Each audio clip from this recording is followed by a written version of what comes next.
Okay, so let's be real. How often do our conversations end up being about money? Right. Like, we can't escape it. It's everywhere. But what if instead of stressing about money, we could actually enjoy talking about it? Now that would be a game changer. Well, that's where Tiffany Aliche and her book, Get Good with Money, come in. You know what I find so refreshing about Aliche? With us. She's not like those typical financial experts, the ones who've always had it all figured out. I know what you mean. She started as a preschool teacher, Oh, wow. figured all this financial stuff out for herself, and now she's helped over 1 million women do the same. Talk about relatable. I know, right? Okay, so the coolest thing about this book is it's not about getting rich and buying fancy cars. No private jets here. It's about something she calls financial wholeness, Ooh, I like that. which basically means getting rid of money stress so you can actually live your life. Isn't that what we all want? And get this, she's got 10 clear steps to help us get there. 10 steps. We won't be able to cover all 10 today, Not enough time. but we are going to dive deep into some of the most impactful ones. Are you ready? Absolutely. All right, step 1 is budgeting. Okay. Yeah, I know for some people that word is a bit of a downer, I get it. but Aliche has this awesome way of looking at it. She calls it paying your future self. Oh, I like that. Right. So much better. It's like you're investing in your dreams instead of just depriving yourself. So true. It totally changes how you think about budgeting. What I find super helpful is how she stresses categorizing everything. Yeah. Like having that super clear money in, money out picture. It's like you're creating a financial map so you know exactly where your money's going. Exactly. She also gets really specific. Like, she suggests having 2 checking accounts, one for bills and one for spending money, Makes sense. and then 2 savings accounts, one for emergencies and one for specific goals. So organized. But I think the biggest game changer, especially for busy people, is her advice to automate everything. Automation is key. Automatic transfers are the best because they take away the temptation to spend. And the mental effort of having to do it yourself. Totally. It's like financial self-care, right? The best kind. Although, even with all the automation in the world, there's still that one thing that can trip people up. What's that? Discretionary spending. Ah, yes. The little things that add up without you even realizing it. Like that daily latte. Oh, tell me about it. I'm definitely guilty of that one. But it's not about cutting out all the fun stuff. Right. It's more about being mindful. So knowing where your money is actually going. Exactly. So you can make choices that align with your goals. All right, let's move on to something that maybe isn't so fun to talk about, but we got to face it. Debt. Yeah, we can't avoid that one. Aliche calls debt an anchor, which I think is a really powerful way to think about it I see what she means. because it really can weigh you down and hold you back. Definitely. And let's be honest, debt can be a real drag. Financially and emotional. Exactly. Now, Aliche offers 2 methods for tackling debt. Okay, fill us in. She calls them the snowball and the avalanche method, Interesting names. recognizing that there's not a one-size-fits-all solution when it comes to paying off debt. Makes sense. So tell me more about these methods. So the snowball method is all about those quick wins. I like the sound of that. Basically, you list all your debts from smallest to largest, no matter the interest rates. Oh, interesting. And you focus on paying off the smallest one first. I can see how that would be motivating. Right. Because as you pay off each debt, you gain momentum and confidence. It's like a positive feedback loop. Exactly. Yeah, Especially if you're feeling overwhelmed by debt. It's a great way to get started. I love it. What about the avalanche method? When would you use that one? Okay, so the avalanche method is a bit more strategic. Okay. It's about minimizing the total interest you'll pay over time. Sounds more like a long game. It is. You Yeah. target the debt with the highest interest rate first, regardless of the balance. Makes sense. But it might not feel as rewarding at first, especially if you have some big loans hanging over your head. I can see that. It really depends on your personality and what's important to you. So snowball for quick motivation and avalanche for long-term savings. Yeah, pretty much. I think that's really important to consider. Which method is going to keep you going, you know? Yeah, absolutely. There's no right or wrong answer as long as you have a plan and you stick to it. All right, now let's talk about something that can feel a bit mysterious. Credit scores. Oh, yes. Credit scores. This little number can have a surprisingly big impact on our lives. I think it's safe to say it's kind of a big deal. It's like your financial report card. Showing lenders how responsible you are with money. Right. And a good credit score is like a VIP pass. It opens doors. It can get you better interest rates. And your loan approvals. I've even heard of some employers using them. Oh, it's true. Wild, right? Landlords use them too. Wow. So it really is all about trustworthiness. Pretty much. So how do we make sure we have a great credit score? Well, Aliche breaks it down into a few key things. Okay, let's hear it. The most important thing is paying your bills on time. Every single time. Seriously, this cannot be overstated. It's like being the teacher's pet. I love that. Huh? Always on time, always prepared, Makes you look good. and automatic payments can be a lifesaver here. Set it and forget it. Right. Okay, the next thing is credit utilization. Ah, yes. This is the one that can be a bit confusing. It is. Basically, it's the amount of credit you're using compared to your total credit limit. Okay. And you want to keep that ratio below 30%. So if your credit card limit is $10,000. You want to keep your balance below $3,000. Gotcha.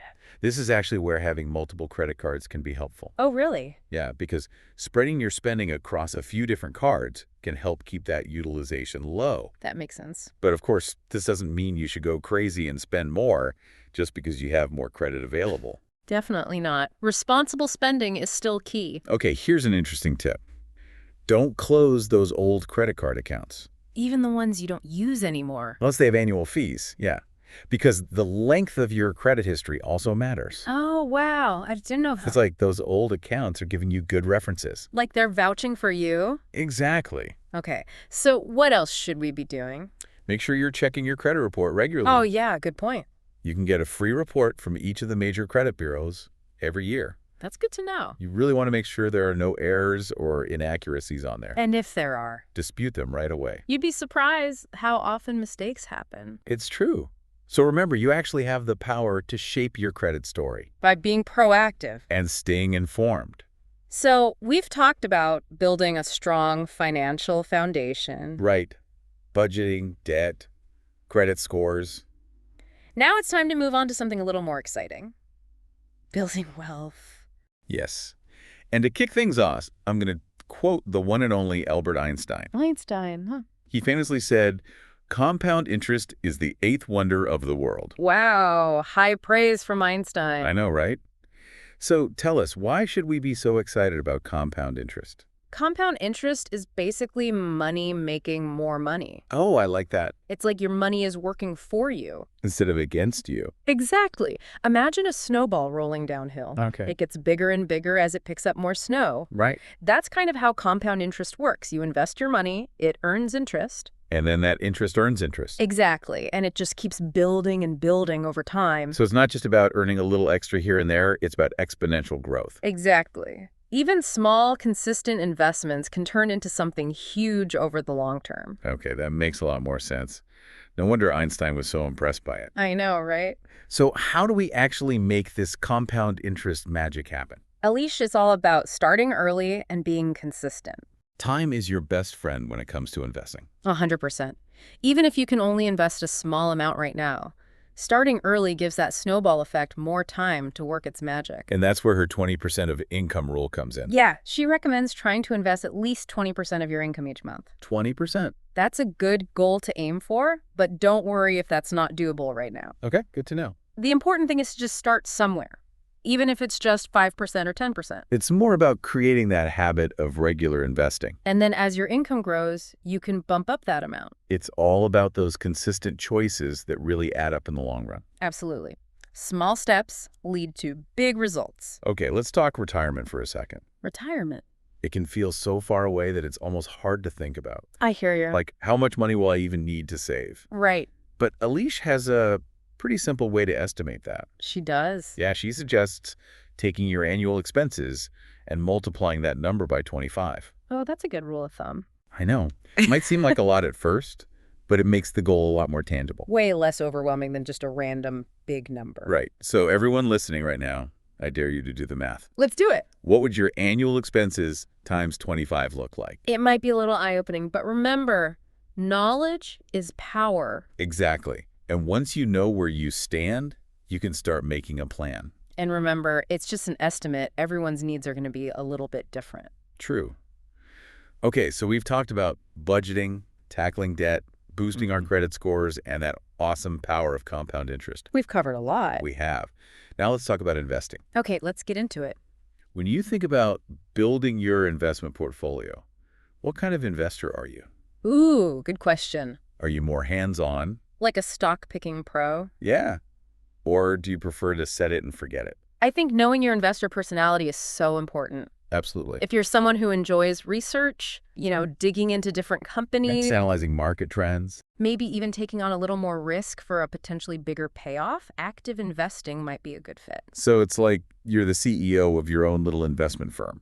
Exactly. You're building your portfolio by carefully picking individual stocks. That sounds pretty intense. It can be. It definitely requires a lot of time and dedication. What about the people who don't have the time or maybe the expertise to be stock-picking pros? Well, that's where passive investing comes in. Oh yeah, passive investing. Tell me more. It's all about slow and steady growth with a lot less hands-on involvement. Sounds a bit more my speed. One popular option for passive investing is exchange-traded funds, or ETFs. ETFs. You've probably heard of them. They're essentially baskets of securities that track a specific market index, Okay. like the S&P 500, for example. So instead of picking individual stocks, you're investing in the overall performance of a whole bunch of companies. Right. They offer instant diversification. Diversification's super important. It's crucial for managing risk. So does Aliche have a favorite investing style? She doesn't really endorse one over the other. Okay. She stresses that the right approach really depends on you, your risk tolerance, how much time you have, and what you're comfortable with. Some people love the thrill of active investing. While others prefer the simplicity of passive investing. Makes sense. Yeah. But no matter which style you choose, the most important thing is to diversify. Right? 100%. Don't put all your eggs in one basket, as they say. Exactly. Spread your investments across different asset classes, industries, maybe even different parts of the world, That's how you mitigate risk. and create a more balanced portfolio. Exactly. Which can lead to more stable returns in the long run. Now, I know Aliche talks about another tool that aligns really well with her philosophy of consistency and automation. You're talking about SIPs, right? SAPs. Systematic investment plans. Fill me in. SIPs are a great way to automate your investments. Ooh, automation. I love it. They basically allow you to invest a set amount of money on a regular basis, usually monthly, into a mutual fund that you choose. So you're putting your investing on autopilot. Exactly. No more trying to time the market or make those big, stressful investment decisions. This sounds perfect for people who might feel a little intimidated by the whole investing process. Definitely. It's all about taking those consistent, manageable steps. One of the big advantages of SIPs is that they help you deal with market ups and downs. Oh, because the market can be pretty volatile, right? It can, but because you're investing regularly with SIP, you're buying units at all different price points. So it all kind of evens out over time. Exactly. It helps you ride those waves and stay focused on the long term. Which reminds me of that classic investing advice. What's that? Time in the market beats timing the market. Oh, 100%. No. SIPs really embody that principle. They take the emotion out of investing. Because emotions can lead to some bad decisions. Definitely. They encourage that disciplined, long-term thinking, which is what you need to build wealth over time. And you can start small. Right. As your income grows, you can increase that amount you're investing each month, So it's really accessible to everyone. no matter where you're starting from. Okay, so we've gotten pretty tactical here with all these different strategies. A lot of good stuff. But I appreciate that Aliche doesn't just focus on the numbers. She goes deeper. She talks about the mindset shifts that are so important for reaching that financial wholeness. It's not just about the how-to, it's about the why. It's about understanding those deeper beliefs we have about money. The ones that might be holding us back. Because our thoughts and feelings about money can really impact our actions. No doubt. It's like if we don't believe we could be good with money, then we're probably not going to make the best financial decisions. It becomes a self-fulfilling prophecy. Exactly. Yeah. So Aliche talks about building your financial dream team, right? Oh, I love that concept. She encourages us to surround ourselves with experts who can help us along the way. Because we don't have to figure this all out on our own. Right. That could be a financial advisor, An accountant. an insurance agent. Maybe even a therapist who specializes in financial issues. It's about recognizing that it's okay to ask for help. There are people out there who can guide us. And Aliche doesn't shy away from the tough topics either, like insurance. Right. Life happens, and unexpected things can really derail our financial progress if we're not prepared. It's about having that safety net. So you can weather the storms. And then there's estate planning. Not the most fun topic to think about. But it's important. And Elise encourages us to face it head on, It's about making sure our loved ones are taken care of.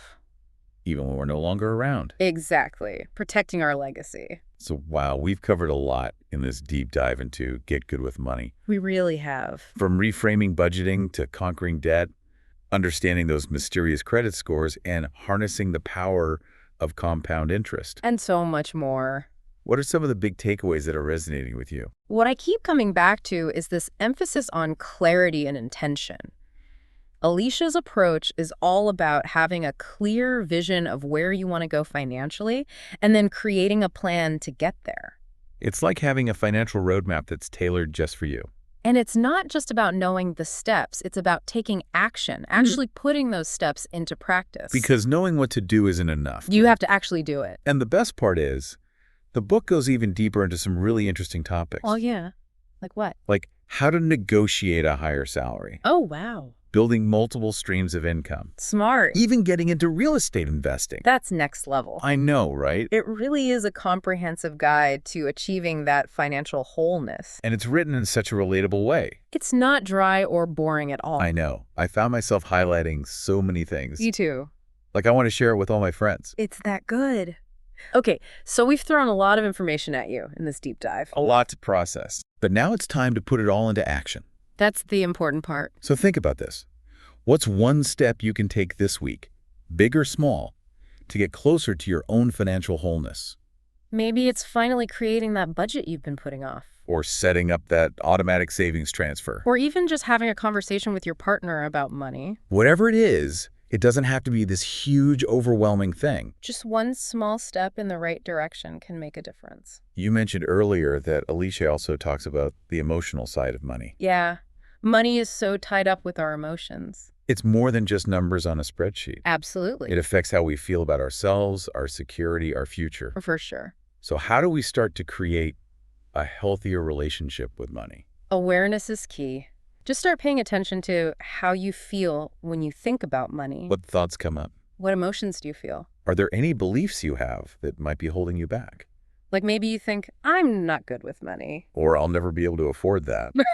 Those kinds of beliefs can be really powerful, even if they're not true. So what can we do about it? Well, once you've identified a belief that might be limiting you, it's time to challenge it.